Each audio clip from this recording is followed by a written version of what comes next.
Okay. Philippians chapter 1 verse 1 hanggang verse 11. Paul and Timotheus, the servants of Jesus Christ, to all the saints in Christ Jesus which are at Philippi, with the bishops and deacons. Verse 2, Grace be unto you, and peace from God our Father, and from the Lord Jesus Christ. I thank my God upon every remembrance of you. Okay? Always, in every prayer of mine, for you all, making request with you, for your fellowship in the gospel from the first day until now, being confident of this very thing, that he which hath begun a good work in you will perform it until the day of Jesus Christ. Verse 7, even as it is meet for me to think this of you all, because I have you in my heart, as much as both in my bonds and in the defense of confirmation of the gospel, ye all partakers of my grace.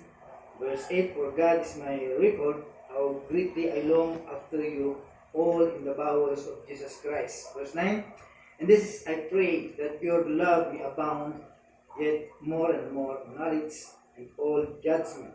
Verse 10, that you may approve things that are excellent, that you may be sincere and without offense till the day of Christ. Verse 11, being filled with the fruits of righteousness, which are by Jesus Christ, unto the glory and praise of God. Tayo po'y manalangin.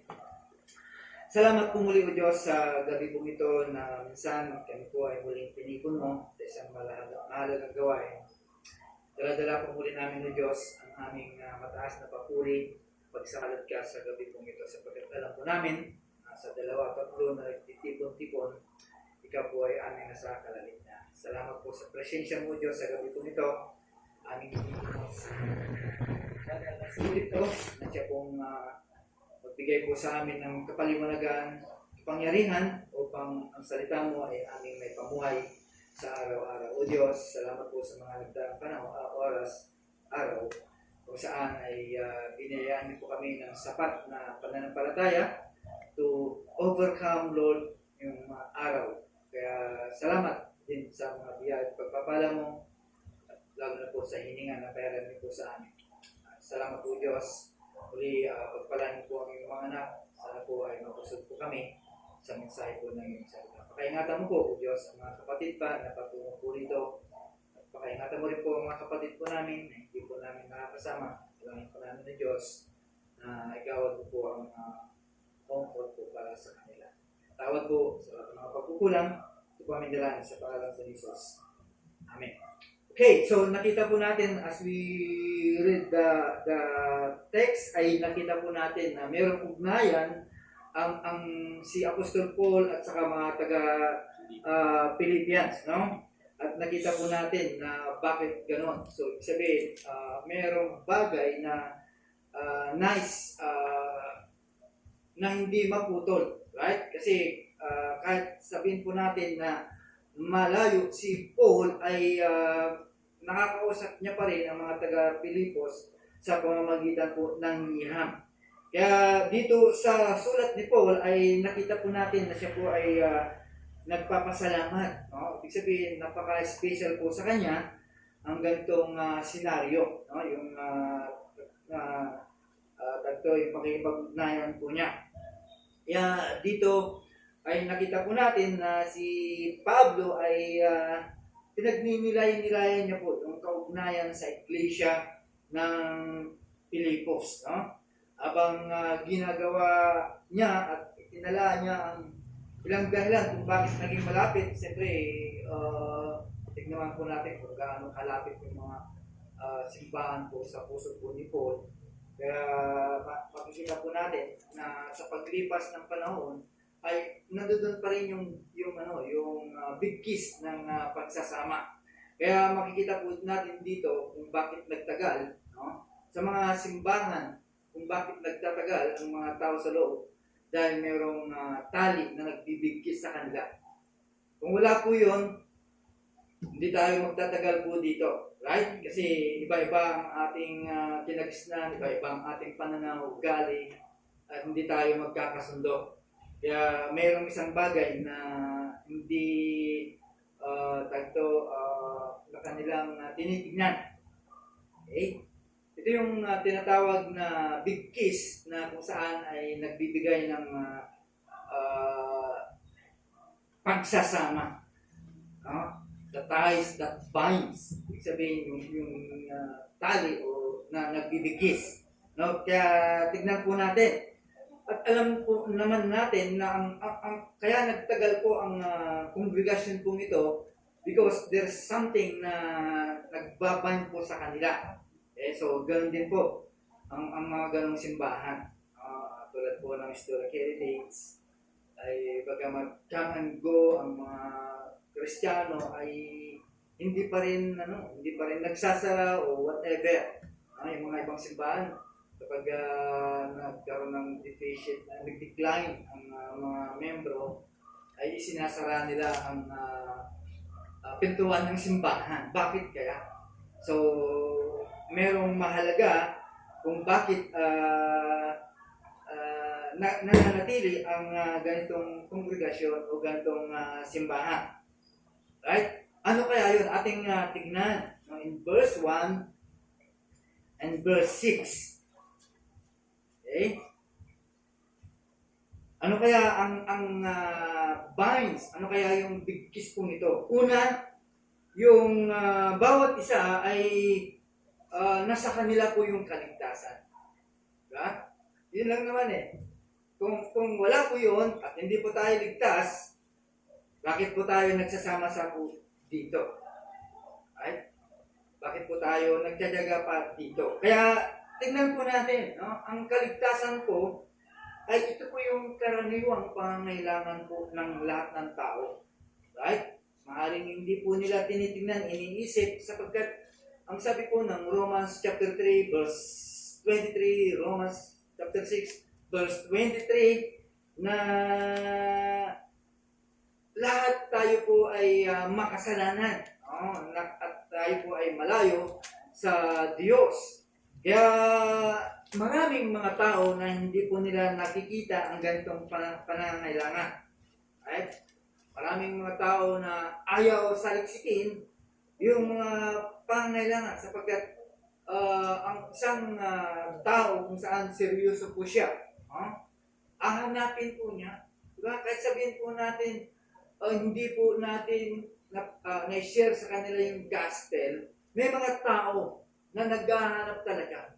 Okay? Kasi ibig sabihin, likas din ng tao na hanapin din ang kaligtasan. Di ba? Kapag ang isang tao napapahamak, ay naghahanap po siya ng kaligtasan. Di ba? Sa isang kondisyon. Na kapag nalulunod, ay naghahanap po siya para siya po maliligtas. Kaya ito po yung kailangan ng karamihan sa lahat ng mga tao. Kahit sabihin po natin, hindi po natin mga ka-churchmate, pero lahat po yun ay yun po ang kadahilanan kung bakit nagsasama-sama po sila. Kaya ating tingnan na ang kaligtasan po ay ito po ay nagdadala ng buhay na walang hanggan. Maliwanag po sa sinasabi po ng John chapter 10 verse 28. Okay? Basahin po natin.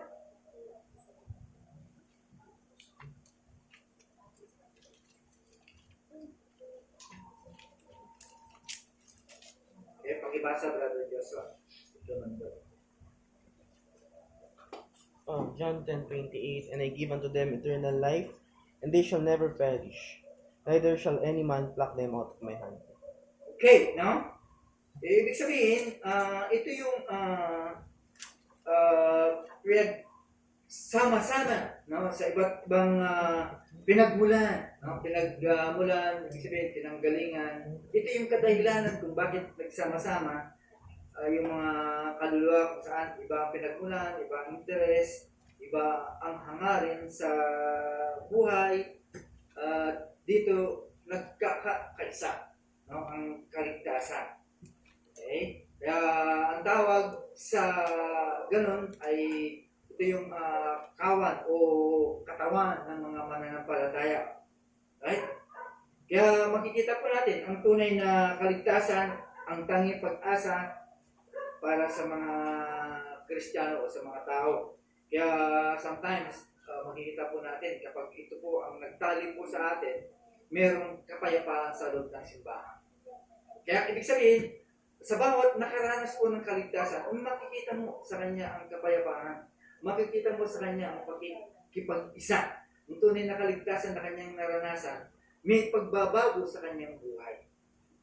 Kahit anumang bagay na masaktan ka sa loob ng simbahan, whatever na dahilan para ikaw ay masaktan, hindi po yun sapat. Sapagkat ang kaligtasan po, ayan po yung katibayan at matibay na sandigan para ang isang tao ay mananatili po siya. Hindi niya alintana na anong bagay na kanyang marinig, ay pababayaan niya lang po yun. Okay? Sapagkat ang kaligtasan po, kung totoo talagang nasayo, binago ka. Binago po tayo. Okay? So, makikita po natin, kapag hindi binago ang isang nagsasabing ligtas, merong problema. Okay? Merong problema.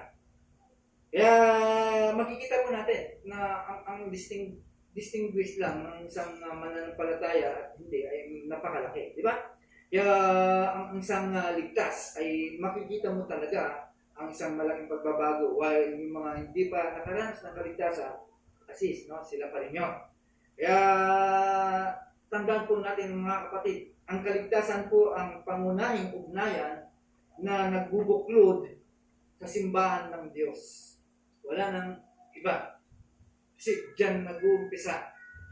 Okay? Yan po yung pangunahing ugnayan para makita po natin na talagang nagkakaisa at nagbubuklod sa loob ng simbahan. Yan po yung kadahilanan kung bakit nagkakaisa sa loob ng simbahan. Pangalawa po ay nasa verse 1, 5 and 9. No? Ito po yung isang pangalawa kung bakit ay nagbibigkis, no? O nagsasama-sama. Okay? Ibig sabihin, ang isang ligtas na kaluluwa o Kristiyano, na turing na Kristiyano, sila po ay nagbabahagi ng isang spiritual na paglilingkod. Right? Kapag naranasan mo na ikaw ay mayroong kaligtasan, ipamamahagi mo yung mga bagay na spiritual. Kaya ang tawag ko sa atin ay lingkod ng Diyos. Kaya sabihin, ito lamang po yung katunayan din po na ikaw ay ligtas sapagkat tayo po ay nagbabahagi o nagsishare ng spiritual na bagay.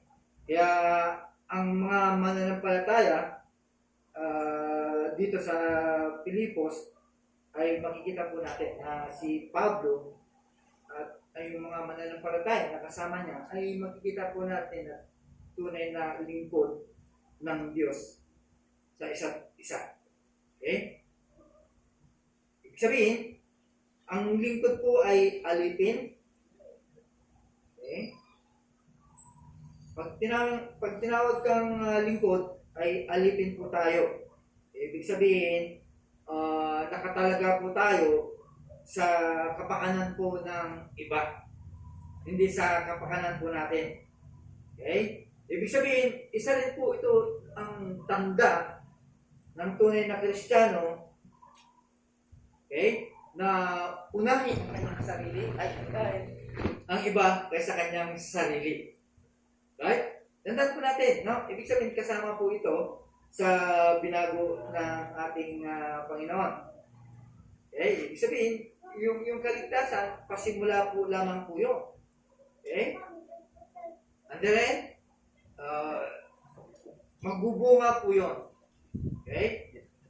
So, may mga pagbabago na makikita mo sa isang tao na talagang binago po siya. Ano yun? No? Ano yung mga paglilingkod po yun? Merong mutual care. Ibig sabihin, pantay na pag-iingat, pantay na tawag ito, pag-iingat sa bawat Kristiyano. Ibig sabihin, ito yung Kristiyano kung saan ay nagmamalasakit, okay? Nagmamalasakit sa kanyang kapwa Kristiyano. Okay? Tayo naman, ginagawa natin po yun, kaya nga ayaw natin mapariwara ang ating that's why, hanggat makakaya po natin, nagsishare po tayo ng panggising sa kanila. Kung iniisip nila na patama sa kanila, ay good for them, no? Pero kung iniresist nila po yun, ay something na may problema. Balik po tayo ulit sa kaligtasan. Diba? Kasi ang isang taong ligtas, magsasubmit po yan, tatanggapin po yan, masakit po yan, pagtatama po sa kanya. Malugod niya ng tatanggapin. Pero pag hindi, i-resist niya po yan. Okay? Hindi niya po tatanggapin. Okay? Ibig sabihin, ito yung mga patunay na nagpapakita lamang po ng Espiritu po ni Kristo ay nasa iyo. Okay? Kaya nga, may tinatawag na empathy at saka sympathy, no? Yung empathy ay yung kakayahan maranasan ng sarili ang damdamin ng iba. Yan po yung empathy. Ibig sabihin, kapag ikaw ay sigurado ka na, no? Na ranasan mo na yung kabutihan po ng kaligtasan, meron kang damdamin sa iba na gusto mong ibahagi din yung nararamdaman mo sa kanila, yung pag-asa mo sa kanila, di ba? Okay? Kung talagang tunay na ikaw ay ligtas, ibig sabihin ay ang tunay na pangangalaga sa isa't isa ay ang nagpapatibay ng tunay na pasamahan o pagmamahalan sa bawat membro. Okay? Kaya yung mga bagay na naririnig po natin sa loob ng simbahan o aring masakit sa pandinig mo, mga kapatid, ito po yung tunay na pagmamalasakit. Hindi pwedeng hilutin isang Kristiyano. Okay? Sabihin natin yung totoo, masaktan man siya, pagkatama po sa kanya po. Yung tunay na pangangalaga sa bawat isa. Hindi pwedeng pababayaan na lang po natin. Okay? Para makita po nila na inaalagaan po natin ang bawat isa. Okay? Ito yung mga patunay. Pangalawa, yung merong pagkakaisang panalangin. Right? Merong panalangin na inaalok sa bawat Kristiyano. May mga pagkakataon na hindi po natin sila matulungan sa physical, sa kanilang pasanin. Right? Ngunit, maaari tayong tumulong sa mga kapatid sa spiritual na pamamaraan. Right? Sa pangangailangan ng iba, okay? Yung ating pakikiramay sa pamamagitan po ng panalangin. At ito po yung pagbahagi ng ating kakayanan para maibsan kanilang sariling damdamin. Right? Ibig sabihin, nasa atin po yun. No? Hindi po ito magagawa ng isang hindi nakaranas ng kaligtasan. Diba? Hindi po ito magagawa na isang tao na hindi po nakaranas ng kabutihan po ng kaligtasan. Kaya nga pinaalala po ni Pablo sa mga taga-Pilipos, okay, na palaging mananalangin para sa kanila. At yun din po ang ginagawa ni Pablo. Right? Pansinin po natin sa bawat sulat po ni Pablo, sa bawat simbahan ay kanyang pinapanalangin.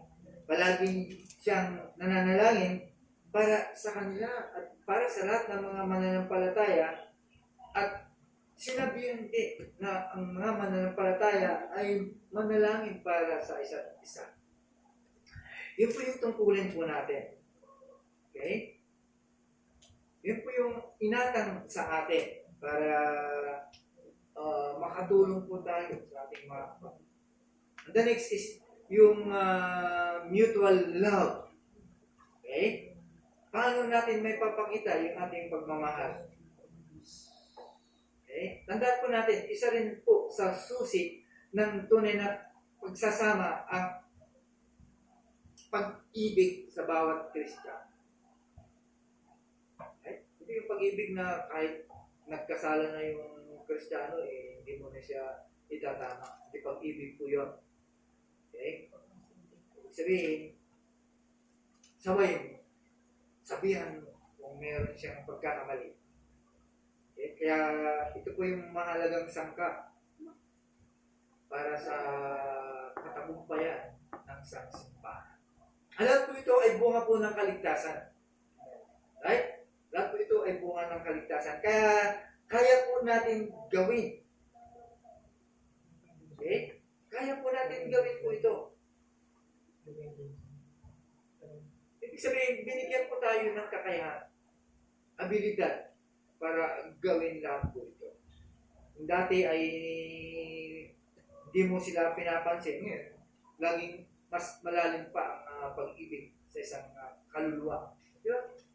Lalo mo pa siyang mamahalin. Okay? Isang kaluluwang mababaho. Kaya makikita po natin, ang tunay na Kristiyanong may pag-ibig ay palaging nagpapakita, okay, ng pagkilos sa bawat isa. Hindi lang po salita. Diba? Kailangan meron din pong gawa. Tandaan po natin mga kapatid, ito po ay isang utos, hindi po ito option. Pinag-uutos po ito. Bakit? Kasi ang tunay na pag-ibig sa magkakapatid ay tanda ng tunay na mayroong kaligtasan. Okay? Tanda ng tunay na mayroong kaligtasan.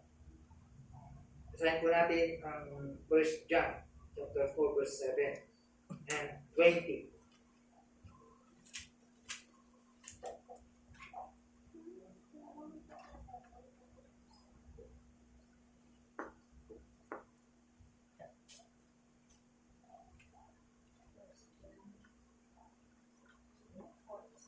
Pakibasa, Arabic. 1 John chapter 4 verse 7. Beloved, let us love one another, for love is from God, and whoever loves has been born of God and knows God. Verse 20. If anyone says, I love God and hates his brother, he is a liar, for he who does not love his brother whom he has seen cannot love God whom he has not seen. Okay. Sabihin, walang pag-ibig kung wala si Jesus. No?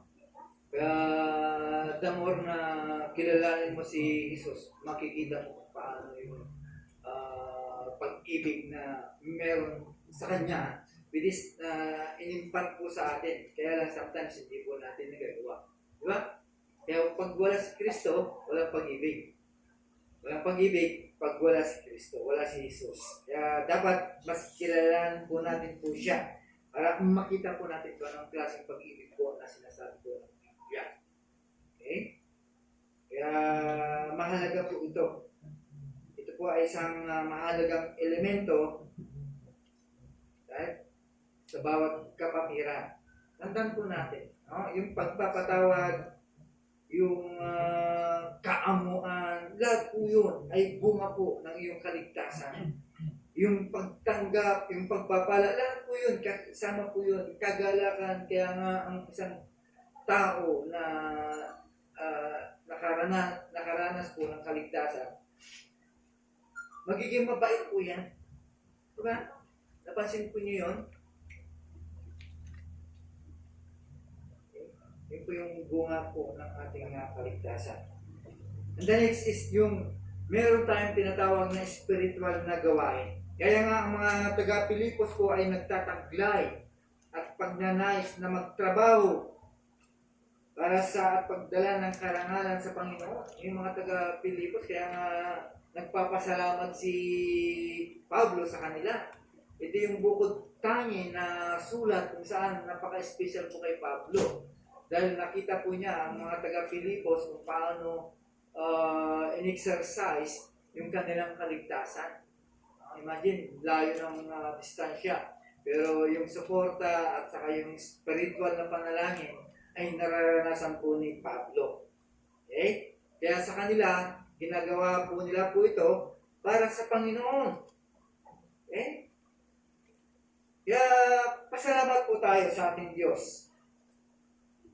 Okay? Dahil binigyan din po tayo ng ganitong spiritual na kaalaman na hindi po dati ginagawa pero sa ngayon ay nagagawa po natin. No? Lahat po ito ay bunga po ng ating kaligtasan. And pangatlo po ay in verse 10, yung katapatan, yung pagbabahagi ng katapatan po sa bawat isa. Okay? Yung katapatan po ng bawat Kristiyano. Alam naman natin ang Philippians Church, no? Kasi during the time, maraming mga simbahan kung saan ay naglalaro lamang, no? Tulad po ng Corinthians, ang daming problema. Di ba? Maraming problema ang Corinthians, an adult church. Pero dito sa Philippians Church, ay sinsirado po sila, seryoso po sila. Ibig sabihin, seryoso po sila sa kanilang ginagawa. Kaya magiging seryoso pa. Seryoso sa iyo ang Panginoon. Kaya dapat ang Kristiyano magiging seryoso. Hindi nagwawalang bahala. Akala po natin ganun lang. Akala po natin ganun kasimple lang. Ibig sabihin, hindi natin pinahalagaan yung pagiging seryoso po ng ating Panginoon. Kaya nga ang simbahan po, napaka-special po ito. Hindi po ito social gathering, no? Hindi ito basta-basta gathering o kongregasyon, kundi ito po ay gawain ng Panginoon. At dito po nagbubuklod ang mga Kristiyano. At dito po kaya nga tayo tinatawag na Kristiyano. Ibig sabihin, pinagsama-sama po tayo, right? Kaya tayo pinagsama-sama po dito para tayo po ay magpaglingkod sa ating Panginoon. Kaya alam nyo, ang historic heritage, bagamat marami tayong pinagdaanan. Diba? Siguro hindi nyo pa naabutan po yun. Okay? Unang mga bagay na nangyari pa bago kayo tumapak dito sa loob ng historic heritage. Marami nang nangyari na mas matindi pa. Okay? Na halos mabiyak ang simbahan. Okay? Dahil ang problema, pumasok, hindi dala-dalang kaligtasan. Yun po yung naging problema ko. Okay? Kaya walang bind, walang bigkis na pagsasama-sama kapag ang kaligtasan ay wala sa kalagitnaan. Imagine, nakapasok na hindi dala-dala ang kaligtasan, ibig sabihin wala sa kanyang kaligtasan. Kaya nagkagulo. Nagkaroon ng chaos sa loob ng simbahan. Dahil yung problema ay hindi po nasiguro po yung kaligtasan. Okay? Kaya pansinin po natin, yung mga ibang mga simbahan, yung mga ibang Kristiyano ng mga sinauna. Ito yung mga Kristiyano talaga nagbuhos po ng buhay para lang sa simbahan. Okay? Kaya lang sa panahon po natin ngayon ay isang masakit. Okay? Dahil sa isang iglap, nawawala ang Kristiyano. Talagang tunay na ligtas ka. Matitis mo lahat po yun. Matitis natin lahat po yun. Dahil ang kaligtasan po ay nagpapatibay para sa isang Kristiyano. Okay? Kaya mga kapatid, kailangan po natin ng commitment. Okay? Bawat isa po sa atin. Kailangan po natin ang katapatan po natin sa ating lokal na simbahan.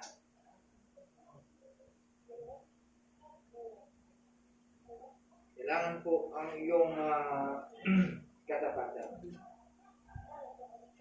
Kaya ang historic heritage, mananatili po yan. Hindi po yan.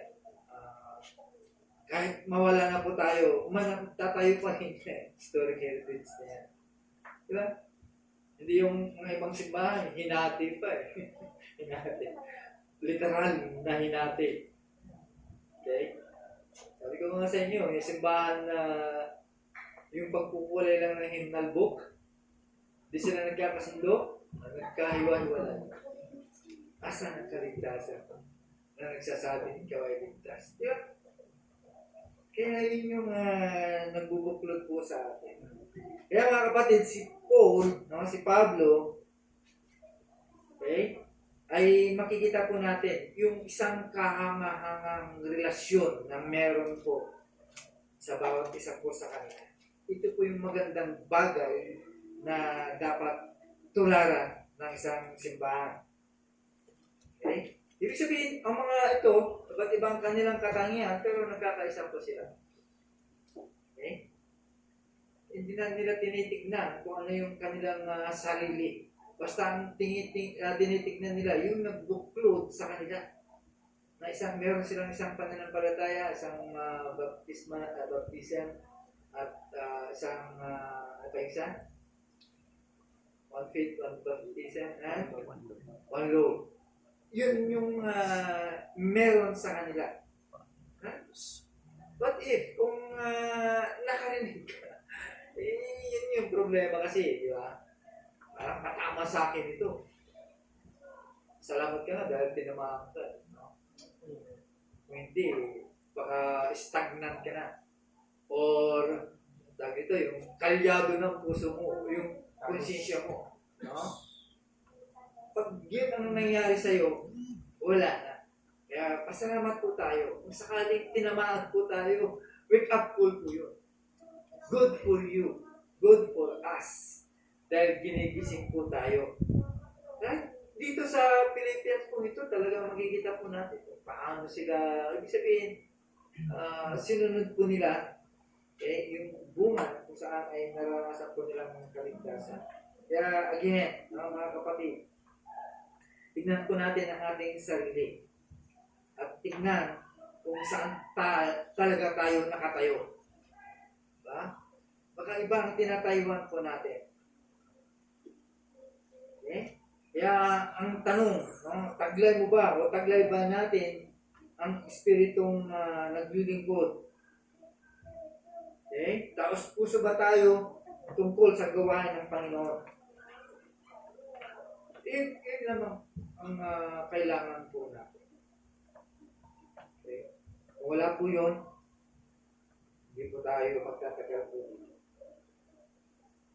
Okay? Kaya patuloy po natin palakasin ang mga bagay na binanggit po natin, yung mga ugnayan para lang magbuklod-buklod ang simbahan.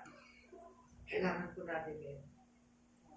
Hindi lang po ang historic heritage ang nagkakaroon ng decline sa ibang simbahan. So, ibig sabihin, there is shaking. Merong pag-alog sa ibang simbahan. Why? Kasi simbahan lang doon po yan. Hindi po yan samahan lang. Samahan po yan ng mga binago o binayaran ni Kristo ang kanyang banal na dugo. Kaya hindi pwedeng awayin mo ang simbahan. Hindi mo pwedeng siraan ang simbahan. Mananagot po tayo sa Diyos. Di ba? Kung aalis ka sa simbahan, di salamat at galing ako sa simbahan yan. Di ba? Di. Kaya sabi nga ng isang nag-post sa okay? Pag aalis kayo, magpaalam kayo. Dahil hindi yung nagsisipar din sa inyo, nagbuhos ng panahon at oras at malasakit niya. Right? Kaya paalala lang, no?